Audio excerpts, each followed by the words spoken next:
Hello, Professor Bushley and whoever else is listening to this. I don't really know where to start other than talking about it, I guess. So here we go. Um, Hard entry into what this is. This is a review on the effects of interferential current treatment on pain, disability, and balance in patients with chronic low back pain, a randomized control study. So, I'm just going to look at my thing and read it off because I don't really know how to make this super interesting besides make fart jokes, which I'm above that. Chronic low back pain, you guys know, is a common condition in PT, and the study is used a double-blind randomized control design with 40 participants, and that's one of the downfalls of this particular study. It doesn't have like a lot of subjects, but it does have the 40 patients. It had a placebo group and an IFC group. They received everything the same as far as um, the IFC treatment itself, right? The timing, the electrode placement, and everything. The only difference is that the placebo just didn't have any current applied, which you would think they'd be able to tell if there's no tingling, but I don't know. Maybe they just put like hot stuff on them. It doesn't really say what they did to trick them into thinking that it was doing something.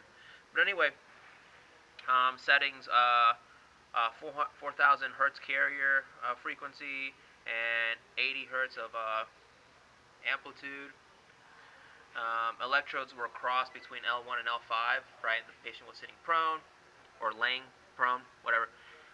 Of course, it was just going to where it should be with like a comfortable but strong sensation. And it was a 2-week test period. And so they measured pain with like the visual analog scale. We talked about the Owestri. They used the Owestri to measure their disability and looking at postural sway. And the effects showed that IFC was more effective in some ways regarding outcomes. So pain during trunk flexion improved in the IFC group, but resting pain did not. So like just me, like right now I have back pain, I'm sitting here, but I can tell you, like if I had IFC and I was just sitting still, it wouldn't make a difference. But if I start, as soon as I started moving, it would feel better. In regards to having the treatment being done, it also reduced pain, or how it works is by reducing pain based on the gate control theory. My paper, or their paper, goes on that, and I touched on that in my thing.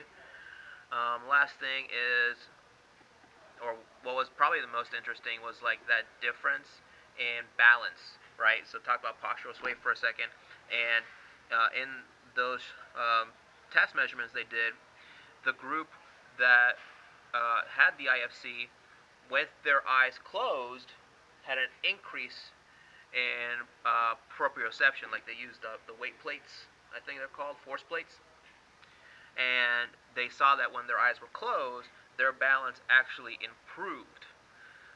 Now, there was no real difference as far as their balance when their eyes were open, but it does show that like the somatosensory component of your body, the proprioception, gets better or could potentially get better with IFC treatment.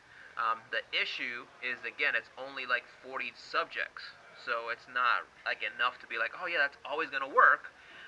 It's not a large enough sample size, but hey, it means it's worth a shot potentially, and it's worth doing more research on. That would be awesome. And hopefully that's enough for the video. I don't know what else to say. I hope it wasn't too long or too short, and I really hope I pass. And yeah, good luck, guys. And Professor Bushley, happy Thanksgiving. Blah blah blah blah.